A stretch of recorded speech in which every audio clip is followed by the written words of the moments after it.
Well, I threatened yesterday to come in my bathing suit today. That would have been a problem since I didn't bring one. But I'm a cold weather girl. Now, I don't like snow anymore, so I left the snowy parts of Canada and the United States. But I was born at 56 degrees below 0 Fahrenheit in Calgary, Alberta. And we only have 3 days of summer a year up there. And so most of the year is lovely and temperate and cool. And so this is really hot for me, but I'm making it. Somebody came up to me yesterday and said, "Are you having a hot flash?" And I said, "Yes, because of the lights." Somebody else came up and said, Did I notice that you don't have shoes on?" I said, "I don't know, did you?" And they said, "Yeah, you don't have shoes on. What's that about?" I said, "Well, it goes back a long time, you know. I've been doing this since the late 1800s. And I learned quickly that I do a better job without shoes on. Doesn't matter how good the shoes are, how much I paid for them. If I have shoes on, I'm aware of them. And you're much more interested in what's happening in my brain than what's happening in my feet, I'm quite certain. This was difficult for my father, the preacher. I think the first time he came to hear me speak, I was speaking up at Pacific Union College in Northern California. If you've ever been there, they have a huge slate platform. And I kicked my shoes off as usual, went up without shoes on, and he could hardly wait till the end to come up and say to me, "Arlene, it's not appropriate for you to take your shoes off." I said, "Well, it is for me, Dad. My brain works better." Oh, he was really exercised about that. And for the next number of years, every time he came to hear me speak and I took my shoes off, we would have this same conversation. You know, it makes you wonder. That's my definition of insanity. You know that.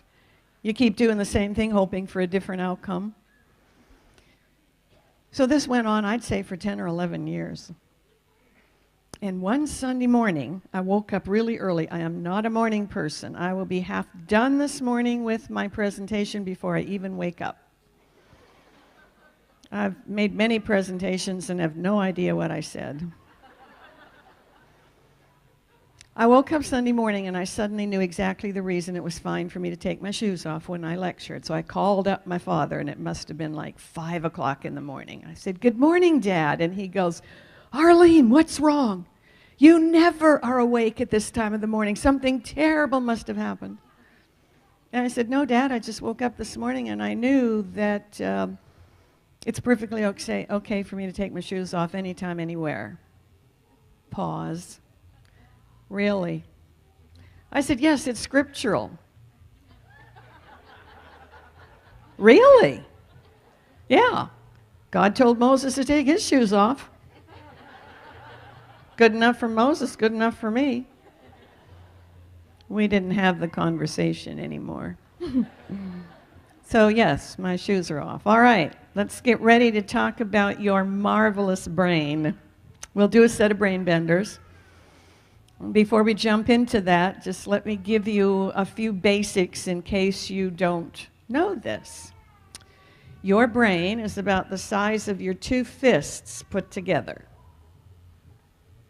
The other day, a man came up to me and said, "I must be really smart. Look how big my hands are." I hated to disabuse him of that perception, but I told him intelligence has nothing to do with size unless you have no brain at all. And so those of you who have small hands, don't feel bad. Einstein had a small brain, relatively speaking, and look what he did. Most people don't use what they have for brain function. Now, if you took a walnut in a shell and cracked it open and were lucky enough to get the whole walnut out and you held it up to the light, what would you see? Two halves with what? Bridges in the middle. Good. Think of your brain as two hemispheres, that's what they are, with 3 or 4 bridges that connect them so that the right hand knows what the left hand is doing. There's a very minuscule percentage of brains that are born without any bridges, or at least certainly without the largest one, the corpus callosum. And literally, the left hand doesn't know what the right hand is doing. So you ask that person, take your right hand and put it on your left shoulder, which for us happens, if we got the corpus callosum, happens in a nanosecond. And you see their hands start going toward the left shoulder, and it stops in the midline. The 2 hemispheres are not talking to each other, so it cannot go past the midline. So I don't know what they do if they get an itch in their left shoulder and you can't reach it with your left hand, because the right hand's not going to make it. We probably have learned more in the last 25 years about brain function than was known in all of the eons before that. And that's because we have brain imaging equipment. Before we had those, there were only a couple of ways that we could learn about brain function. You'd interview the person, maybe have them take some psychological tests and try to figure out what that meant, observe their behavior and draw correlations with other people who have similar behavior or different behavior. Or, after they died, you crack their skull open like you crack open a hard-boiled egg, take the brain out, slice it on a meat slicer, literally, lay it out on a light table and start looking at it and see what you can figure out. We learned a lot about anatomy, about the brain that way. Did nothing for the person whose brain was on the table. And now that we have brain imaging equipment, you can watch the brain function while the person's still alive. And that's just marvelous. All right, let's begin with brain benders. Anybody not here yesterday to do these? A couple of you. All right. So you'll pick up in a hurry. These are whole brain aerobic exercises, and they're also age-proofing. And by the way, I didn't mention this yesterday because there wasn't really much room.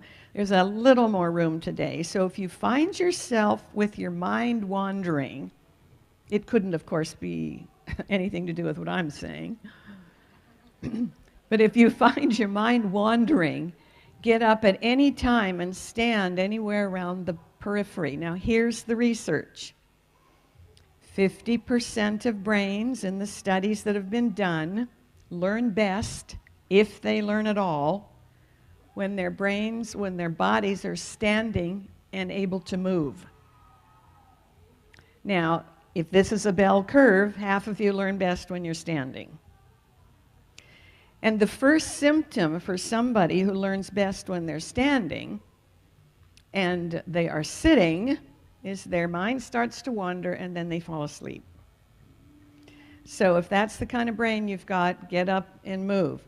If I had the opportunity of arranging classrooms the way that are now best for brain learning, there would be half standing desks and half sitting desks. And kids could go back and forth as they needed to whenever they needed to stand. But education has not caught up yet with brain function. All right, top left, what does that stand for? Spaced out, spread out, out of touch. Second on the left.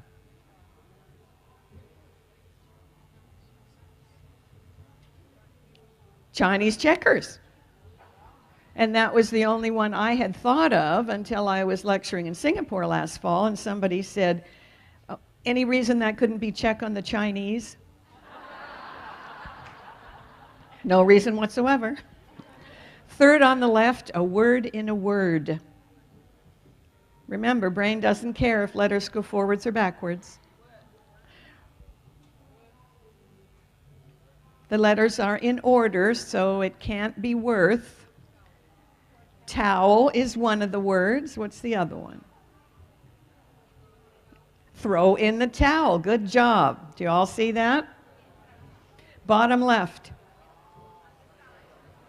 Sign on the bottom line, sign above the bottom line. Nobody signed on the bottom line. There can be all kinds of differences because every brain is different. Top right, timing is what? Good. Second on the right. Look where? On the bright side. Third on the right. Light at the end of the tunnel. Good. Fourth on the right. Sit down. Sit up. Sit still. Sit straight. That isn't what my brain was thinking of. What are under the letters? Lines. Where are those lines in the box? Are they in the middle or are they on the... They're on the side. So, sit on the sidelines. Good job. All right. What do you see first?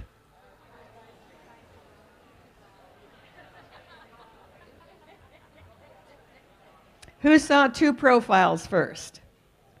All right. Who thinks they saw a vase first?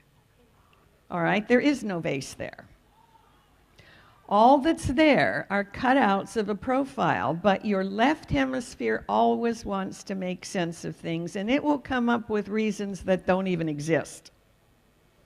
So often the left brain will look at this and say, oh, look at that lovely vase. No, there's no vase there. But often the brain is absolutely sure there is. So when you are absolutely certain about something, pull in the other side of your brain and make sure that that's probably what's happening. Don't let the left brain run away with itself. Now, here is what was used to draw the pictures. Now, what do you see first? Many people will see the vase first because it's color, it's three-dimensional, and so on. And can you still see the profiles of the faces in the... Good. All right. Since we're at a camp meeting, I do like to tie what I'm talking about, if possible, to Scripture.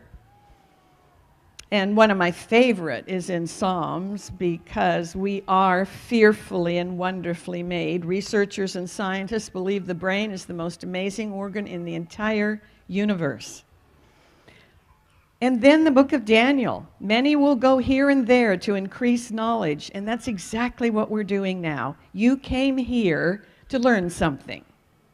Many people go somewhere else to obtain advanced education. You know, in my grandparents' days, that never happened, ever. And now we not only have the knowledge, but we have the ability often and enough money to go and obtain additional information. I mentioned yesterday that it's very sad that many people know more about their vehicles than they know about their brain. And you have been leased a brain and body to use on this planet, and it is your responsibility to not only learn about it, but to take good care of it. I like to begin with this slide. We are members of the same species. We are very similar, and we are also very different. And if you go back and read in the book of Genesis, you will read that God created a new species, and the new species was named man. You have to read it pretty carefully to get it. So think of a horse as a species, and there are stallions and there are mares. Well, same thing with human beings. There are male and female, and the verse is very clear. God created man in his image, male and female. We give Eve a bad rap because she kind of messed up, you know, got intrigued with that gloriously colored flying serpent. Adam didn't do much better. Here we have male and female, like stallion and mare. Well, Adam looks at her and calls her woman, as if man is one and woman is another. I don't know what he thought. Did he look at her and go, whoa, woman? I don't know. But that has caused a great deal of difficulty because people forget that the species is male and female, and man was the name of the species. So if you've been having difficulty with that, get it straight, because you'll just knock half of the problems off of the back of your turnip truck. So in all of the fingerprints that have been done, we've never found two that are alike.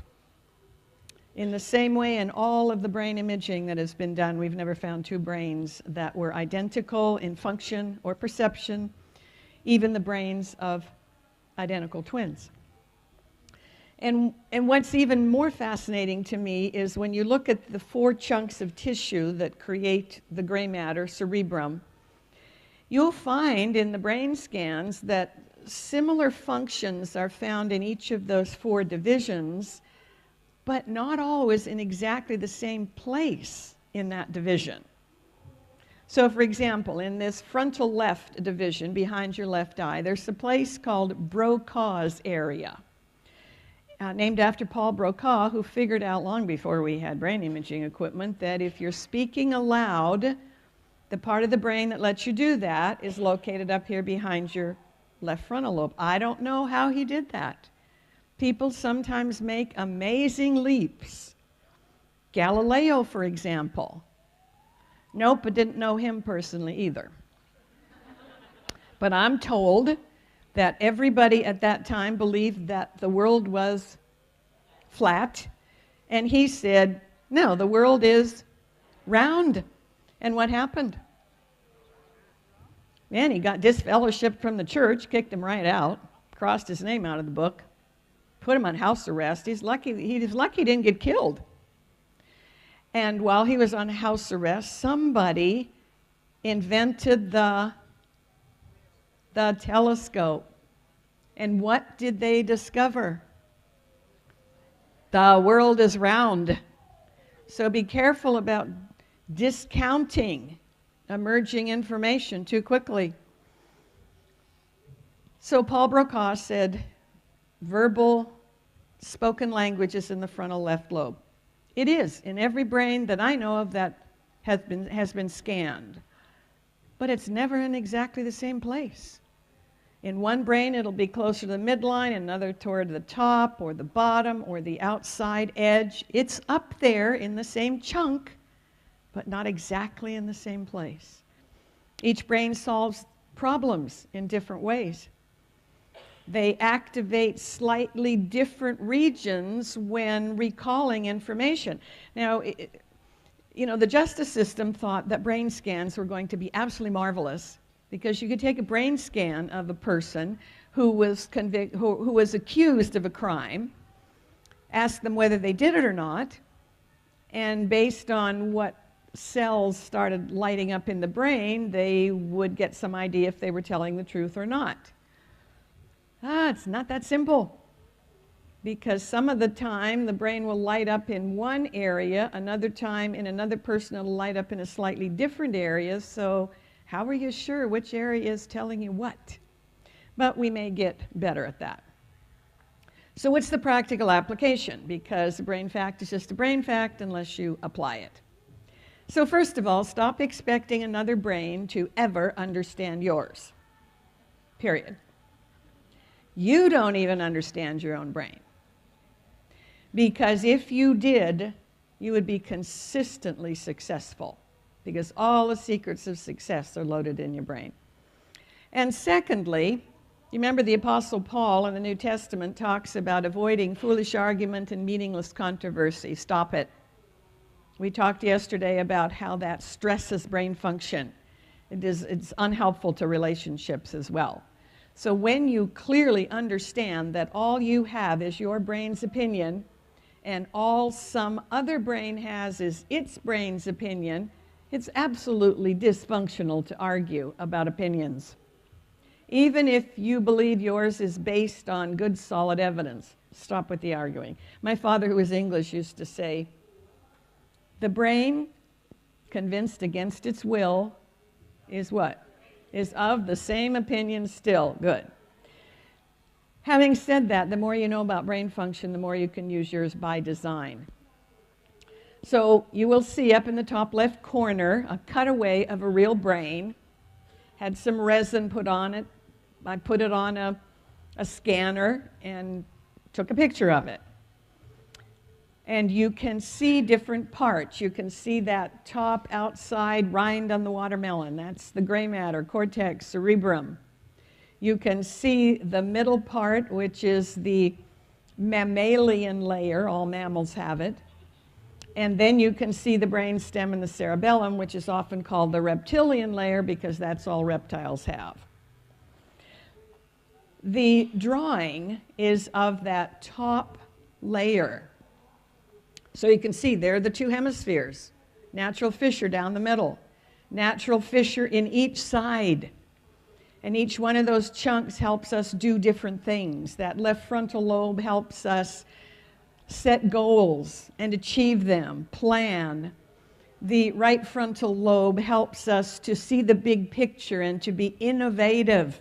It's the part of the brain you learn when you compose a song or write a poem or write a book or do a new sculpture or a painting, anything that's new. Inventors use that part of the brain a lot. And then you can see the two posterior lobes, and we'll be talking about those later this week when we talk about the difference in the way the male brain and the female brain hears, listens, and sees.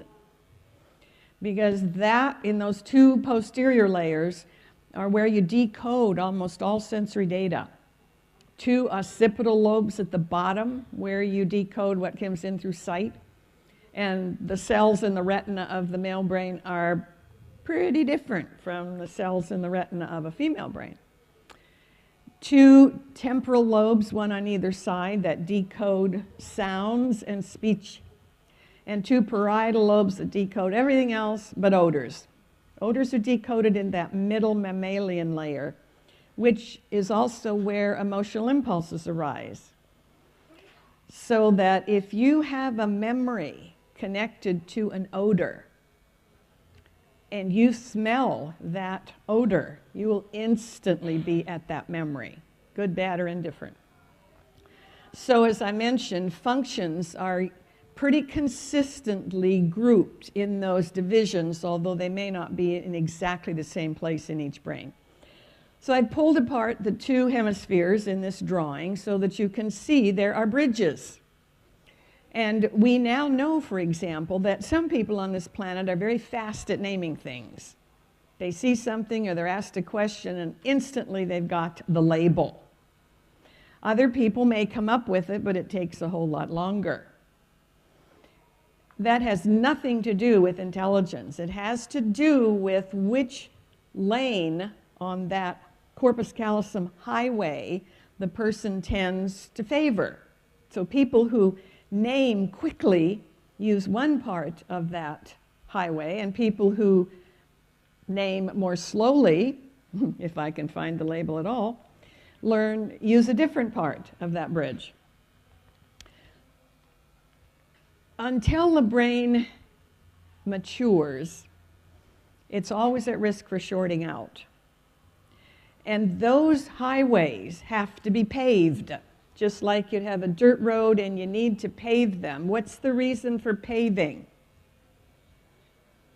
Smoother ride, can go faster, not so much dust, on and on. So those highways must be paved.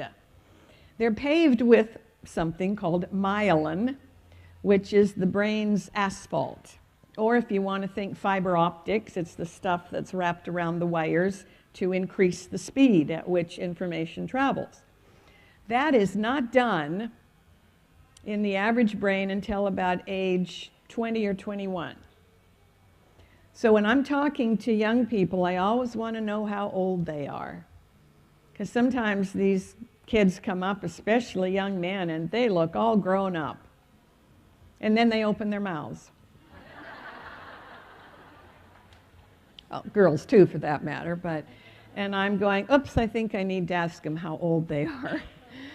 Because until that paving is done, you get inconsistent responses. And people who have their brains paved and observe these, what comes out of their mouth and their behaviors for these people whose brains are not done, you often hear them saying, what were they thinking?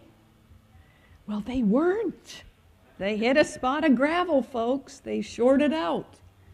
So it takes a long time to get that done. The takeaway is avoid rushing people to hurry up and make decisions.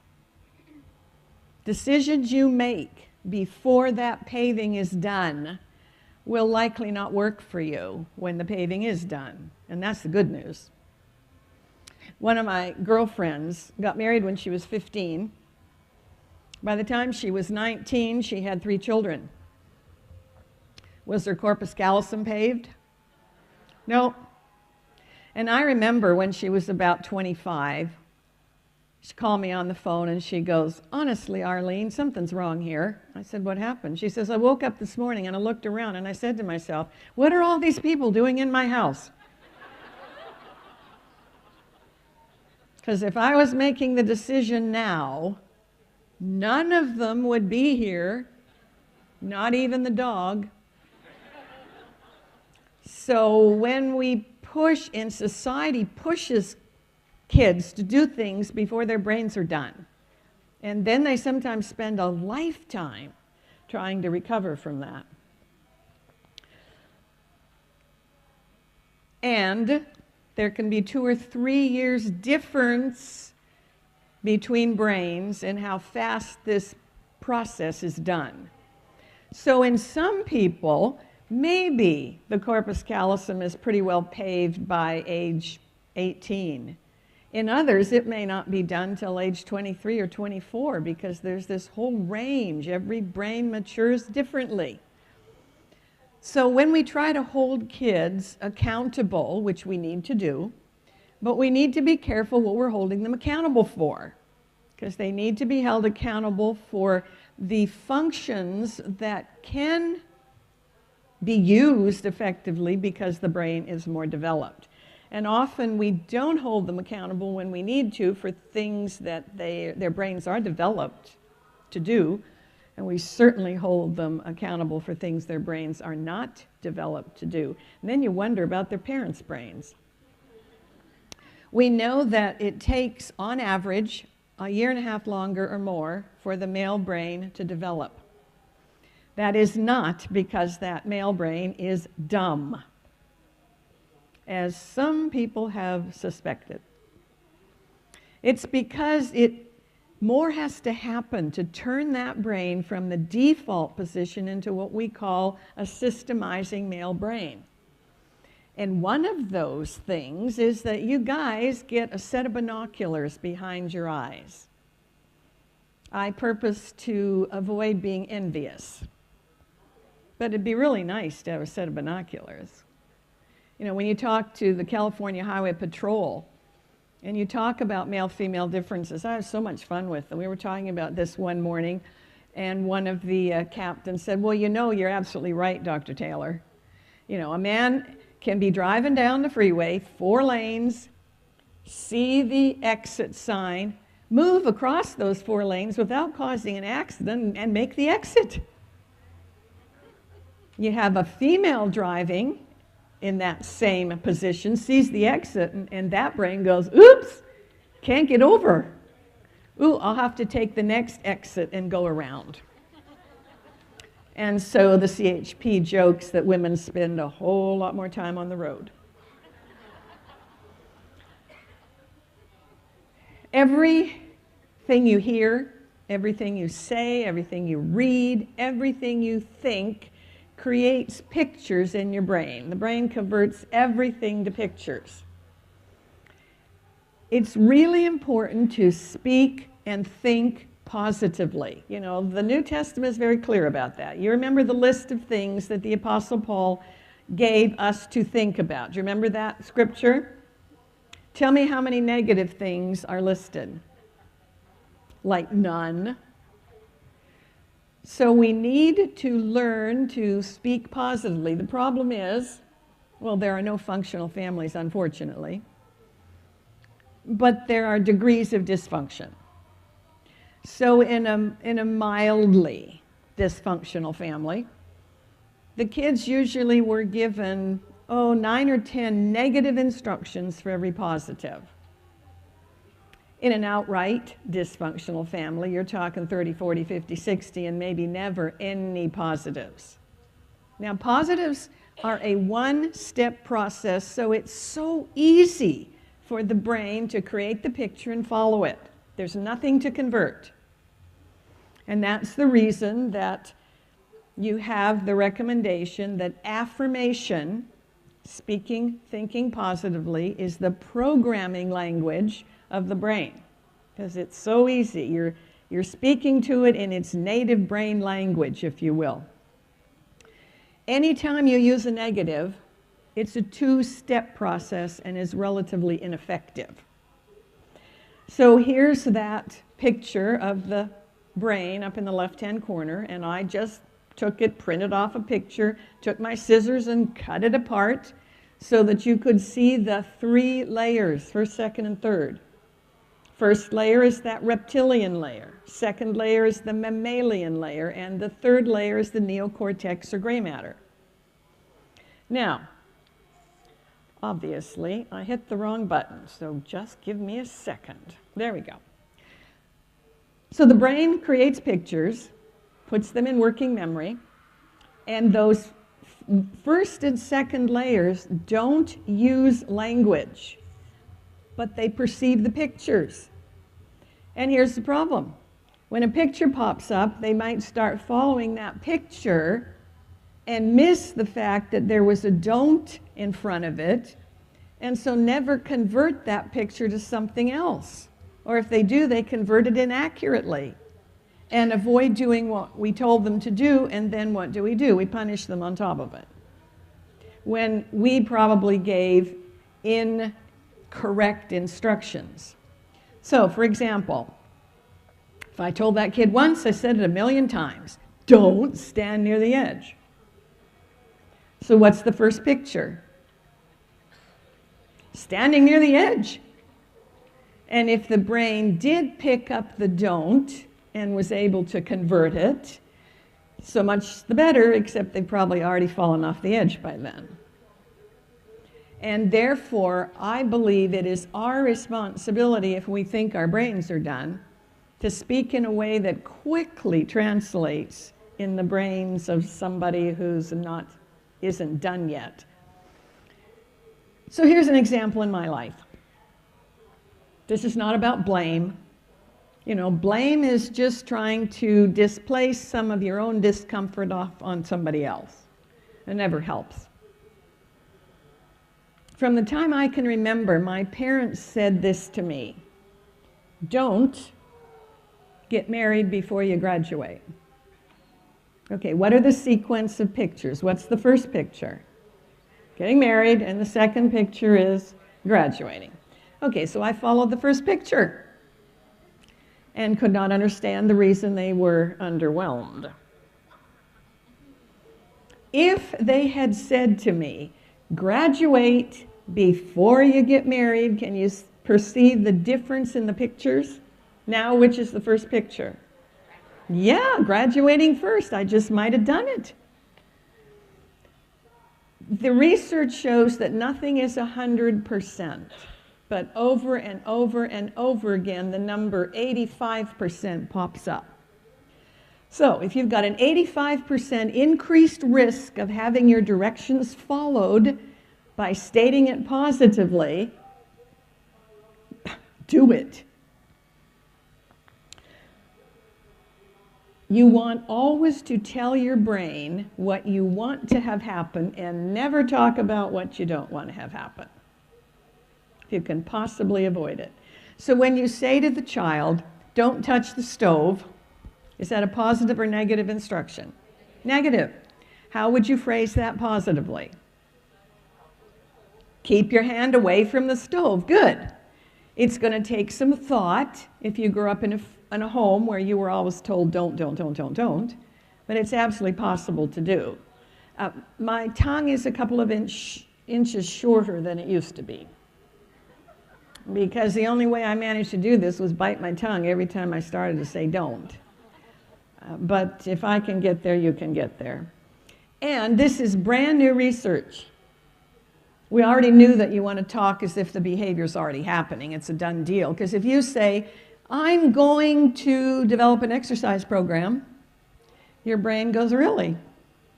Well, when you finally get there, let me know and I'll help you, because going to is future tense.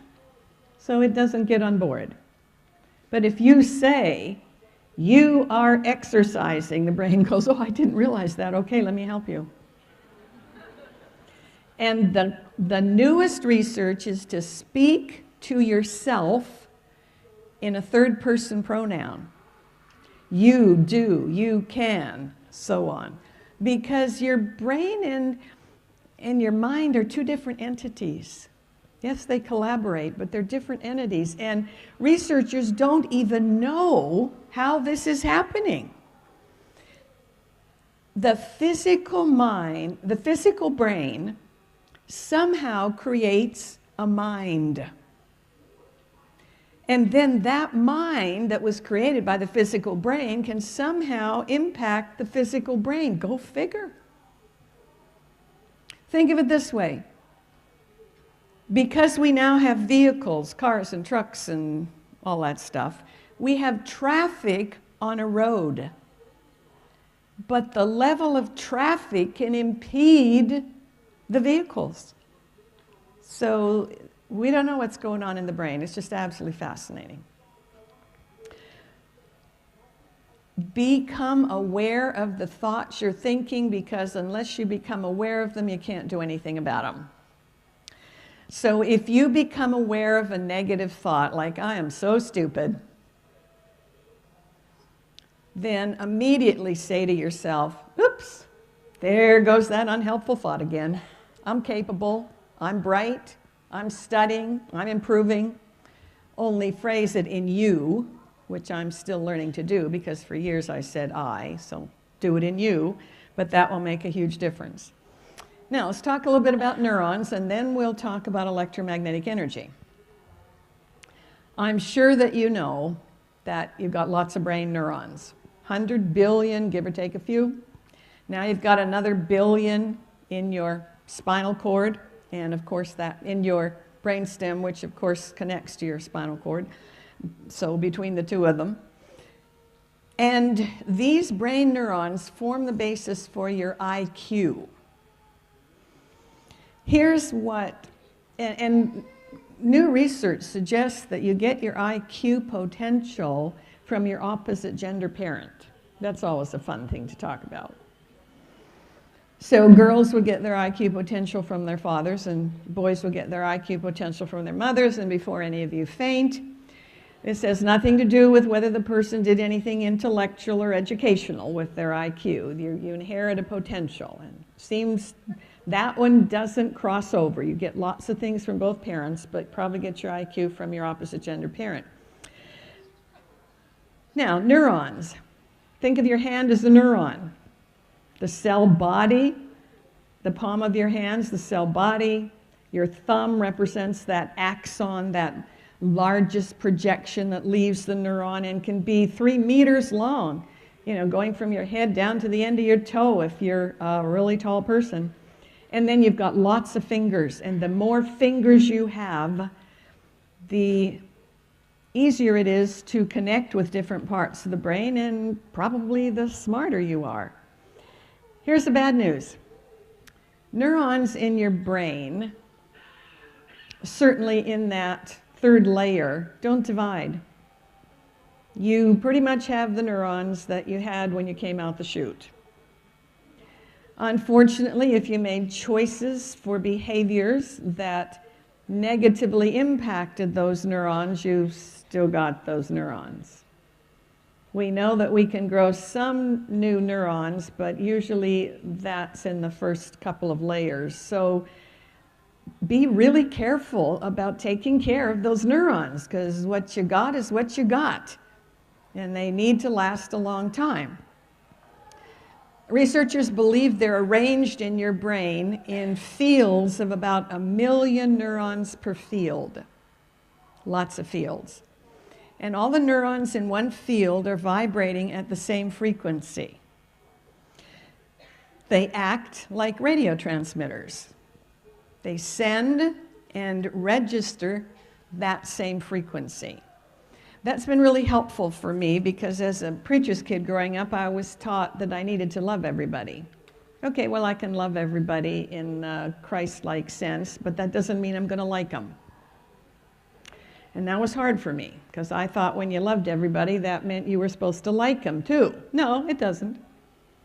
You're supposed to be gracious. Doesn't mean you have to like them. I mean, thank heavens. There's some people in my own family I don't like very much. I love them, but they're very difficult to get along with. So when you meet somebody for the first time and you feel really easy, comfortable with them, that probably means that your brain has picked up that your two brains have some commonality of frequencies.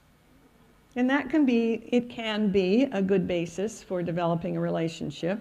But when you realize that that's all that means, just because you instantly feel comfortable with somebody does not mean you should bring them home. There's some other things you might want to ask. And if you're looking for a life partner, it could probably be good to have, some similarity there. And when you meet somebody and nothing happens and you don't like them, well, what it means is you may not have commonality of frequencies. And I have worked with many wonderful people who I had no brain connection with whatsoever.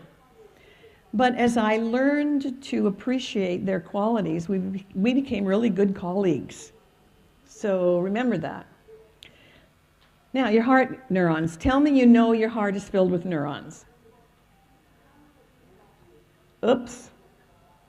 Okay, a few of you. Tell me the Bible scripture that talks about this. As you think in your heart. And I had many a well-meaning Bible teacher who told me that, the people who wrote scripture and the people who translated it really didn't get it, and that's not what it meant. It means as you think in your mind. No, it doesn't. It means as you think in your heart, so are you, because your heart is filled with neurons. Now, your heart is only the size of one fist, about half the size of your brain. The least, and it's filled with spaces. You got that huge 4 big spaces in it, so there's really not a tremendous amount of tissue. And here we thought all these years it was just muscle. The least number of neurons that McGill University has counted in any brain is 40,000. So the neurons in your brain and the neurons in your heart are continually exchanging information. It's just because your heart is a subconscious organ, you don't really know what it's thinking until you give it time to get up to connect with the neurons in the brain. There is an unmediated channel between the heart and the brain, meaning there's no governor on it. It's just all the time they're exchanging information, and you need to be aware of that, because you wake up one morning grumpy and you go, oh, this is going to be a really bad day. Information goes to the heart. All of a sudden your heart rate increases and your heart goes, I didn't realize it was going to be such a bad day. Well, my goodness, I'm going to be exhausted by tonight. And now that information goes back up to the brain and it goes, oh, I didn't realize you were having a bad day too. Well, it's going to be a really bad day if both of us are having a bad day. And it will be a bad day. The neurons in your heart look like the neurons in your brain. They use the same type of food, on and on and on. All right. For some reason, this is not advancing.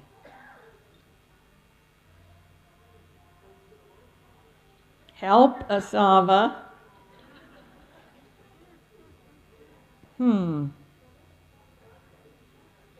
Let's see if we can back it up. Okay, there we go. Your brain, the neurons in your brain, form the basis for your IQ. The neurons in your heart form the basis for emotional intelligence quotient, or EQ.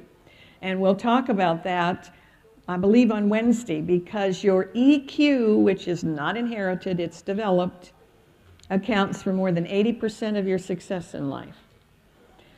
All right, now let's go to the intestinal tract, the GI system.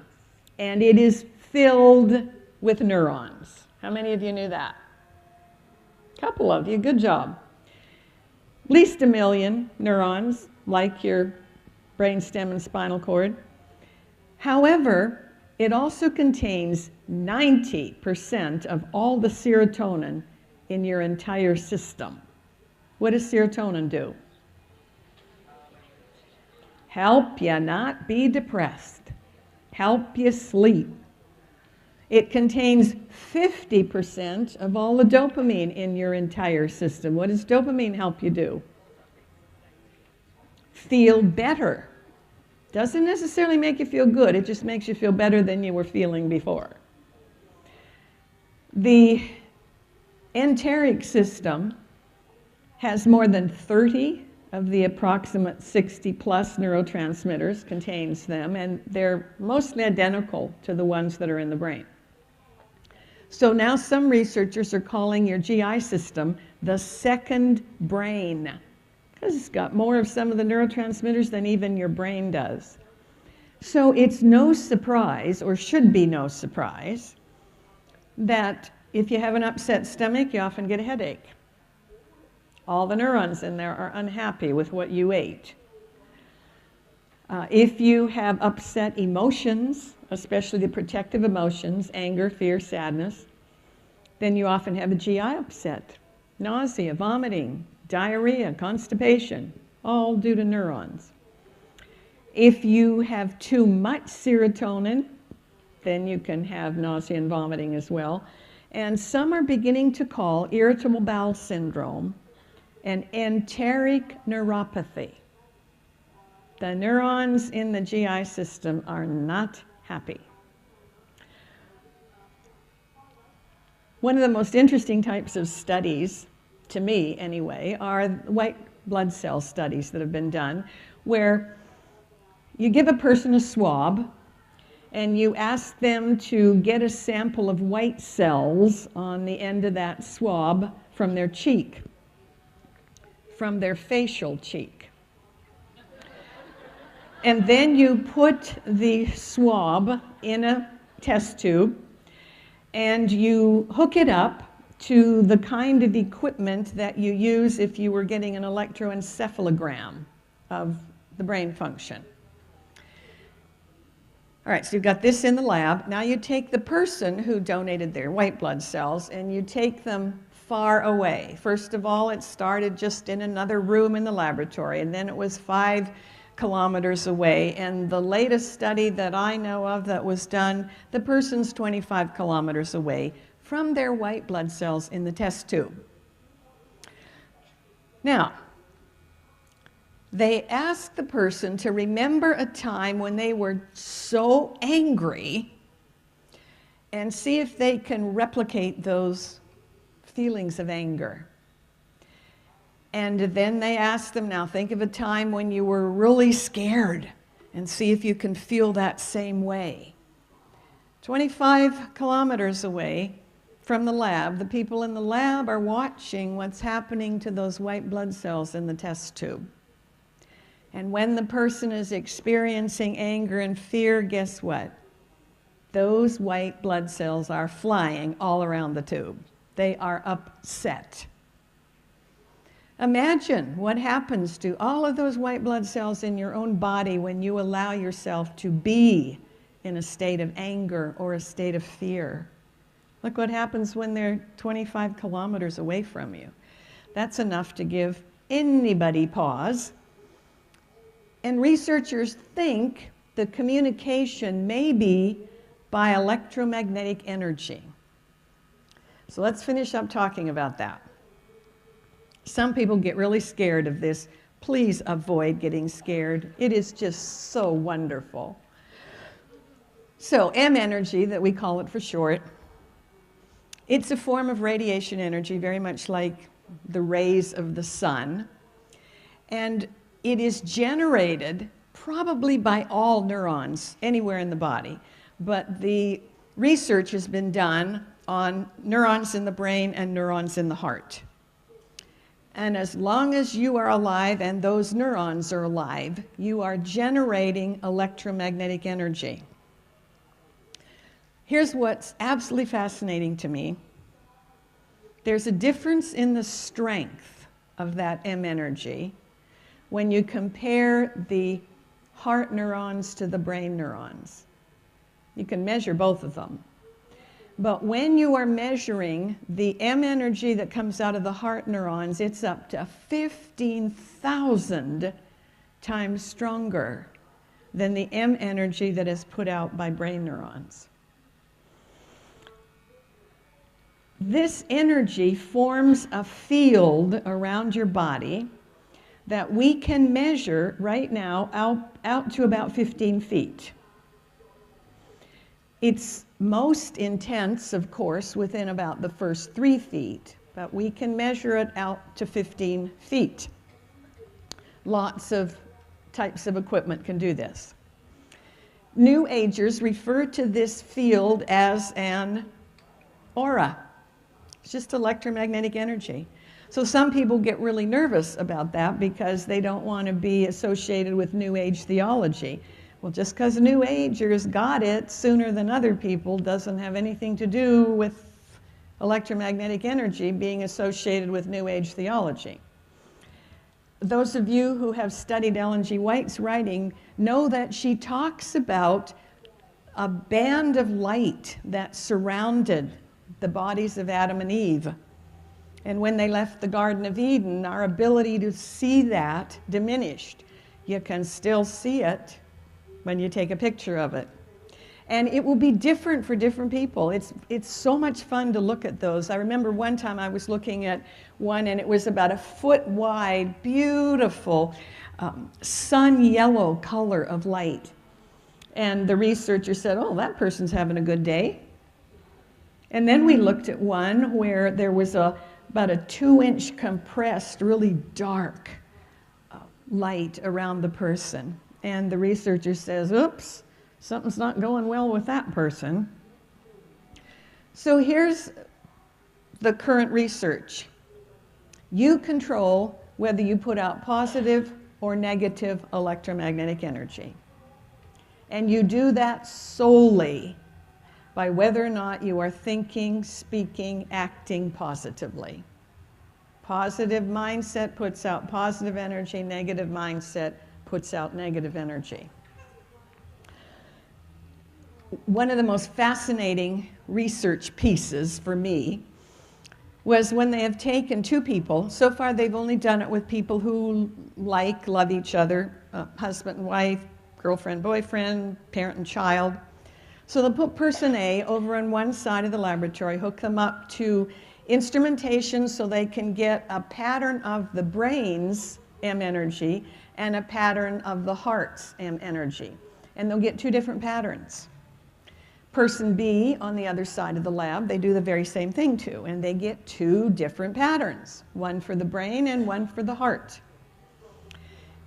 Now they ask the 2 people to come to the middle of the lab and hold hands with each other or put an arm around each other, and they start watching the machines to see what happens to those patterns. And the first thing that happens is that the brain pattern synchronizes to the heart pattern. Tell me the reason that happens. Because heart is stronger than brain in terms of the energy. Good. So now instead of 2 people, 4 patterns, they have 2 people, 2 patterns. Now they ask the individuals just to stand there for, a minute and a half or 2 minutes, and what happens? The 2 heart patterns synchronize into 1 pattern. So now instead of 2 people, 4 patterns, you got 2 people, 1 pattern. What's the takeaway? If you're having a bad day, get your act together before you touch anybody. Because if you're putting out negative energy, that is going to impact that other person. Often I have heard parents yelling at their kids, and the kid will say, don't you love me anymore? Backing away, and the parents will say, of course I love you. Oh, good. The energy isn't positive, and that kid is picking up that negative energy. So be really careful who you touch. Have you ever had a massage? I did one time. I'm not kinesthetic, so I'm not too big on massages, but had a backache, so went for a massage. Oh, I was so uncomfortable. I began to feel worse and worse and worse till I said, I'm leaving. I got up and left. And when I walked out, the person at the front desk said, you're leaving early. Is there a problem? I said, well, I just didn't feel good. Well, she said, why don't you come back another day? The massage therapist backed over her cat this morning on the way to work and killed it. I bet she was feeling so bad. She was putting out negative energy, and I could sense that with my body. Now, here's the deal. Children and nature creatures, animals, probably birds too, they are very, very sensitive to M energy. As we are told growing up to disregard it, we lose, unless we purposely get it back, we lose some of the discrimination that we need. When a child says to you, I don't feel good around that person and I don't want to go with them, many parents will say, stop being silly, there's nothing wrong with them, go. And then something bad happens to the child. So a child who is sensitive to whether this energy feels negative or positive, although they don't know what they're feeling or sensing, pay attention, because you might save that child from something really awful. Any of you who have pets, you know that they know how you feel before you do. I learned early in my marriage, well, the first thing I did was I'd always wanted a pet, and my dad, the preacher, wouldn't let me have a pet because he said we were gone too much. So I went and bought myself this beautiful little toy poodle. Darling little creature. Came home, introduced her to the family. She bonded with my husband. If he wasn't home, I was great. If he was home, I wasn't even chopped liver. So I learned to watch that little creature, and I could tell long before he got home in the evening whether he'd had a good day and everything was going to be copacetic tonight, or whether he'd had a bad day and we were going to be in for a little rough seas for a while.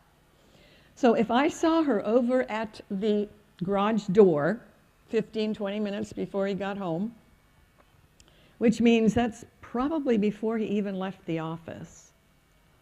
If she's over there and she's going, okay, he had a good day, we're going to have a good evening. If she is not at the door and instead goes down the hall to the master bedroom and crawls under the bed, I joined her.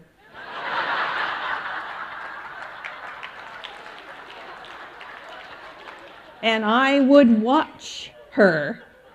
And when she started creeping out under the bed and going down the hall, I gave her a couple of minutes and then I followed.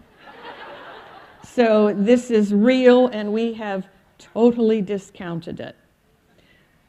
So we know that the suicide rate is kind of up these days for ministers and counselors.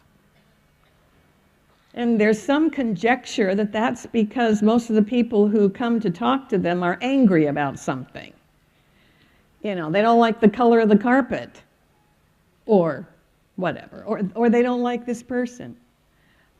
And as they put out all that negative energy, it bombards these individuals, and once you take it in, you've got to get rid of it. And if it builds up and you get discouraged, you can check out.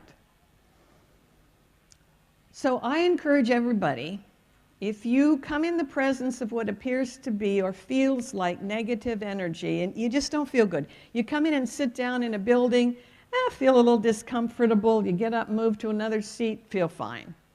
Somebody sitting around you is having a bad day putting out negative energy. So I have a visualization, which I hope doesn't scare anybody. Visualization just means you make an internal mental picture. So here's my internal mental picture. When someone comes to talk to me and they are just vibrating with negative protective emotions, I have this beautiful big glass tube that looks like an elbow of macaroni. And I station it right in front of that person, and I can see and hear anything that's going through the tube, but the energy is coming and turning and blowing out that side, so it's not coming to me. Now, you remember yesterday we talked about the 20/80 rule. I can't completely block that energy, but if I can block 80% of it by picturing this and only have 20% negative, that's a plus. So think about what you need to do to take care of yourself. So finishing up, quantum physics says that electromagnetic energy is never destroyed. Oh dear. When I read that, I thought, I wonder which nation has put out so much negative energy that it's impacting Pakistan. I don't know where the energy goes. Travels at the speed of light. I would like to tell you that my entire life I have only put out positive electromagnetic energy, thus positively impacting every person that I've met. You know that Scripture says that people loved, in general, to be around Christ, children especially. They picked up this positive energy. However, if I told you that, I'd be lying. And lying suppresses immune system function, which is probably the reason it's one of the 10 Commandments. I will tell you that now I purpose only to put out positive electromagnetic energy. And if something happens where momentarily I go into a negative mindset, I recognize that quickly and I do something to change it. Because I want everybody to be better off having spent some time with me, not worse off. I encourage you to think about what you're putting out and choose positive mindset, positive thoughts, so that you put out positive electromagnetic energy. See you tomorrow.